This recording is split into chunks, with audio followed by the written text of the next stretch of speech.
बातम्या सुपरफास्टमध्ये आपल्या सगळ्यांचं स्वागत।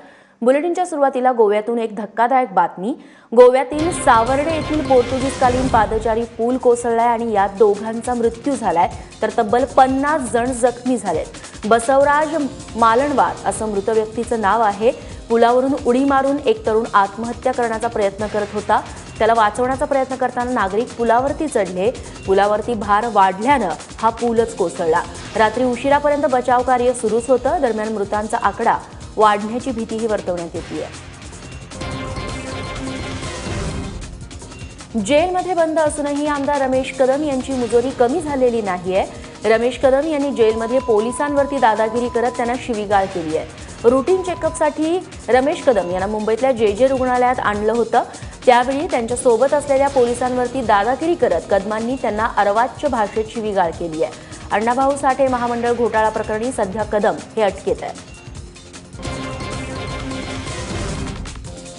राष्ट्रवादी काँग्रेसचे ज्येष्ठ नेते छगन भुजबळ यांचे पुत्र पंकज भुजबळ यांनी कोर्टाच्या आवारात दमदाटी केल्याचा आणि धमकावल्याचा आरोप MIT प्रकरणातील सहआरोपी अमित बलराज आणि सुधीर साळसकर यांनी केलाय।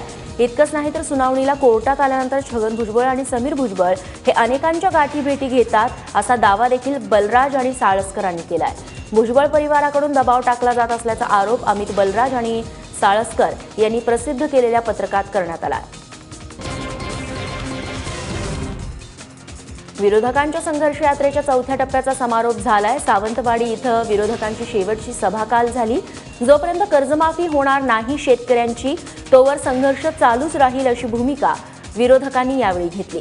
रत्नागिरी शहरात झालेल्या पत्रकार परिषदेत विरोधकांनी पुन्हा एकदा शेतकऱ्यांच्या कर्जमाफीची मागणी केली।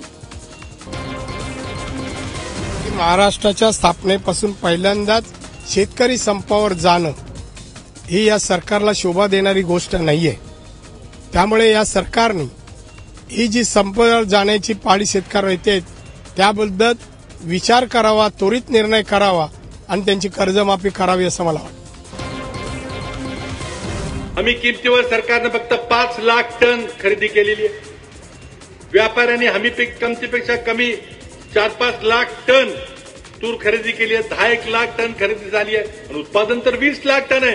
राहिलेल्या 10 लाख टनाचं काय करणार? आमची मागणी आहे की राहिलेले 10 लाख टन तूर देखील हमी भावानं खरेदी केलीच पाहिजे।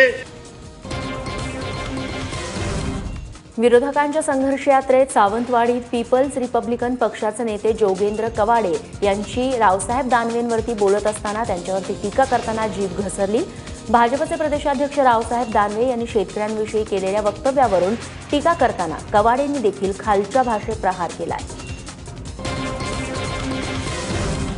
आमची चेष्टा करा पण फासावर लटकून आत्महत्या करणाऱ्या शेतकऱ्यांची चेष्टा तर थांबवा ना कमीत कमी। आम्हाला काय म्हणायचं ते म्हणा। तुमचा तो दानवे आहे की दानव आहे माहित नाही। महाराष्ट्राच्या या भारतीय जनता पक्षाचा अध्यक्ष म्हणतो स्वतःला खासदार आहे, 4 वेळा निवडून आला।